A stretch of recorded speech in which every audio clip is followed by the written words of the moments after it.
আকাশবাণী খবর পড়ছি চঞ্চল ভট্টাচার্য। প্রথমে বিশেষ বিশেষ খবর।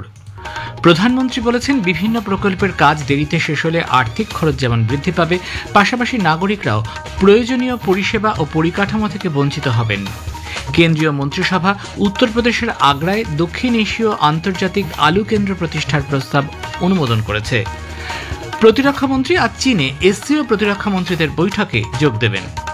ভারত ও ভিয়েতনামের মধ্যে 10ম কৌশলগত সংলাপ গতকাল নতুন দিল্লিতে অনুষ্ঠিত হয়েছে।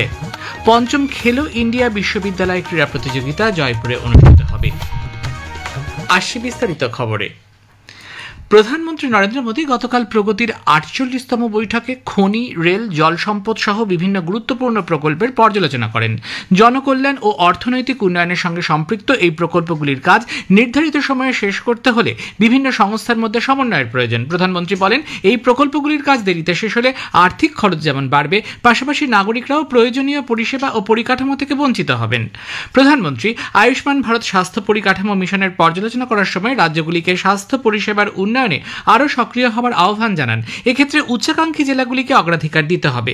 দরিদ্র, সমাজের পিছিয়ে পড়া শ্রেণীর নাগরিকরা যাতে উন্নত মানের চিকিৎসা পরিষেবা পান তা নিশ্চিত করতে হবে। শ্রী মোদী বলেন, এই মিশনের মাধ্যমে রাজ্যগুলি প্রাথমিক এবং বিশেষ বিশেষ ক্ষেত্রে উন্নত চিকিৎসা পরিকাঠামো গড়ে তোলার সুযোগ পেয়েছে।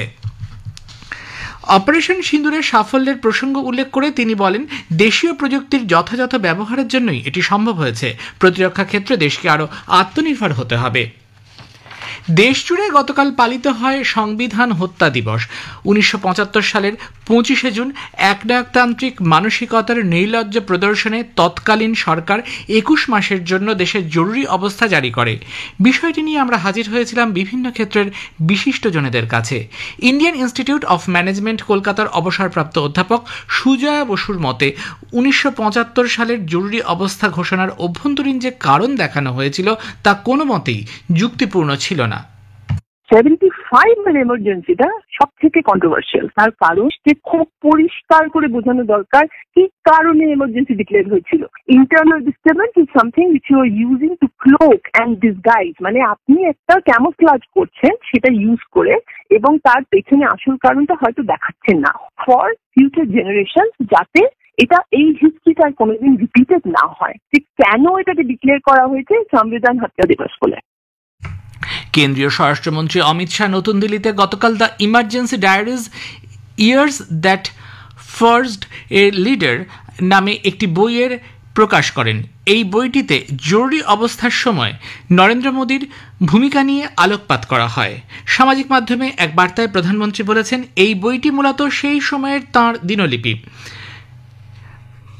কেন্দ্রীয় স্বরাষ্ট্রমন্ত্রী অমিত শাহ এই প্রসঙ্গে বলেন, जिस 25 साल के युवा ने उस वक्त कांग्रेस पार्टी की प्रधानमंत्री इंदिरा गांधी के तानाशाही विचारों का विरोध किया, आज वही व्यक्ति जिस काम के लिए इमरजेंसी डाली गई थी, परिवारवाद को प्रस्तावित करने के लिए, वो परिवारवाद को आज वही व्यक्ति ने 2014 में पूरे देश से उखाड़ कर फेंक। वही युवा इस देश में लोकतंत्र की जड़ों को मजबूत करने वाला आज का प्रधानमंत्री नरेंद्र मोदी।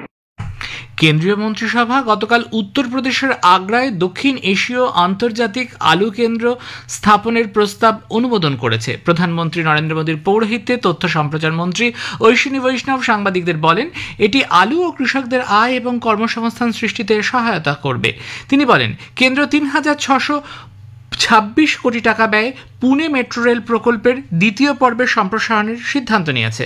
প্রধানমন্ত্রীর পৌরোহিত্যে কেন্দ্রীয় মন্ত্রিসভার জরুরি অবস্থা ঘোষণার 50 বছর পূর্তি উপলক্ষে গতকাল একটি প্রস্তাবও পাশ হয়েছে। এই উপলক্ষে কেন্দ্রীয় মন্ত্রিসভার বৈঠকে সাংবিধানিকভাবে গণতান্ত্রিক অধিকার কেড়ে নেওয়া ব্যক্তিদের প্রতি শ্রদ্ধা জানাতে 2 মিনিট নীরবতা পালন করা হয়।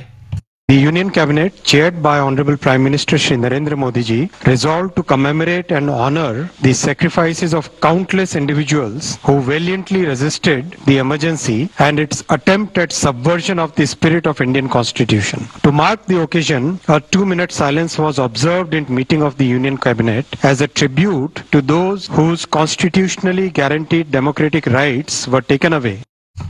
এপ্রিল মাসে ভারতে মোট বিদেশি প্রত্যক্ষ বিনিয়োগ বা এফডিআই এর পরিমাণ বেড়ে 880 কোটি মার্কিন ডলারে পৌঁছেছে, যা মার্চ মাসের 509 কোটি মার্কিন ডলার ও 2024 সালের এপ্রিল মাসের তুলনায় 709 কোটি মার্কিন ডলারের থেকে বেশি। আরবিআই এর মাসিক বুলেটিনের তথ্য অনুযায়ী এপ্রিলে মোট বিদেশি বিনিয়োগের প্রায় অর্ধেকই উৎপাদন ও পরিষেবা ক্ষেত্রে করা হয়েছে। 2020 এবং 2024 সাল পর্যন্ত গত 5 বছরে ডিজিটাল অর্থনীতি খাতে বিশ্বব্যাপী বিদেশি বিনিয়োগের ক্ষেত্রে ভারত ষোড়শ স্থানে রয়েছে। কেন্দ্রীয় মাধ্যমিক শিক্ষা পর্ষদ সিবিএসই দশম শ্রেণীর বোর্ড পরীক্ষা বছরে দুবার নেওয়া হবে বলে জানিয়েছে। আগামী বছর থেকেই এই ব্যবস্থা কার্যকর করা হবে। এর আওতায় প্রথম পরীক্ষাটি নেওয়া হবে ফেব্রুয়ারি মাসে, যা সকল পরীক্ষার জন্য আবশ্যিক। যেসব পড়ুয়া নিজেদের ফলাফল উন্নত করতে চান কেবল তারাই মে মাসের দ্বিতীয় পরীক্ষায় বসতে পারবেন। এই দুই পর্যায়ের পরীক্ষার ফলাফল যথাক্রমে এপ্রিল ও জুন মাসে প্রকাশিত হবে। প্রধানমন্ত্রী নরেন্দ্র মোদী এ মাসের 29 তারিখে আকাশবাণীতে মন কি বাত অনুষ্ঠানে তাঁর চিন্তাভাবনা দেশ বিদেশের মানুষের সঙ্গে ভাগ করে নেবেন। এটি হবে মন কি বাতের 123তম পর্ব।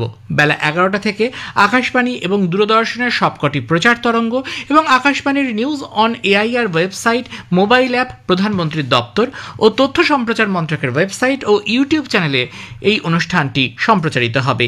হিন্দিতে অনুষ্ঠান সম্প্রচারের ঠিক পরেই আঞ্চলিক ভাষায় এর তর্জমা শোনা যাবে। এ খবর প্রচারিত হচ্ছে আকাশবাণী থেকে। আমাদের সংবাদ শোনা যাবে ইউটিউব চ্যানেল আকাশবাণী সংবাদ বাংলা, ফেসবুক ও ইনস্টাগ্রাম আকাশবাণী সংবাদ কলকাতা এবং এক্স হ্যান্ডেল এআইআর নিউজ কলকাতাতে। প্রতিরক্ষা মন্ত্রী রাজনাথ সিং আজ চীনের কুইংডাওতে সাংহাই সহযোগিতা সংগঠন এসসিওর প্রতিরক্ষা মন্ত্রীদের বৈঠকে যোগ দেবেন। শ্রী সিং গত সন্ধ্যায় চীনে পৌঁছেছেন। এই বৈঠকে এসসিওর প্রতিরক্ষা মন্ত্রীরা আঞ্চলিক, আন্তর্জাতিক শান্তি, নিরাপত্তা, প্রতিরক্ষা এবং সন্ত্রাসবাদ মোকাবিলায় সহযোগিতা সহ বিভিন্ন বিষয় নিয়ে আলোচনা করবেন বলে মনে করা হচ্ছে। প্রতিরক্ষা মন্ত্রী রাজনাথ সিং সার্বিকভাবে আন্তর্জাতিক শান্তি, নিরাপত্তা রক্ষায় ভারতের দৃষ্টিভঙ্গি তুলে ধরবেন। সন্ত্রাসবাদ ও চরমপন্থা নির্মূল করার জন্য যৌথ ও ধারাবাহিক প্রচেষ্টা নেওয়ারও আহ্বান জানাবেন তিনি। এসসিও সদস্য রাষ্ট্রগুলির মধ্যে বৃহত্তর বাণিজ্যিক, অর্থনৈতিক সহযোগিতা ও নিবিড় যোগাযোগের ওপর প্রয়োজনীয়তার উপরও গুরুত্ব দেবেন তিনি।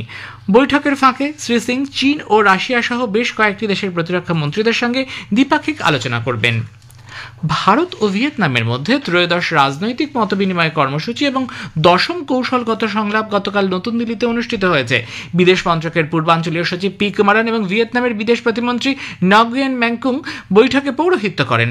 2020 সালে ভিয়েতনাম সফরকালে প্রধানমন্ত্রী শান্তি, সমৃদ্ধি ও জনসাধারণের জন্য যুগ্ম ঘোষণাপত্রের কথা বলেছিলেন। সেই ঘোষণা অনুসারে ভারত ভিয়েতনাম সর্বাঙ্গীন কৌশলগত অংশীদারিত্ব কতটা বাস্তবায়িত হয়েছে সেই বিষয়টির পর্যালোচনা করা হয়।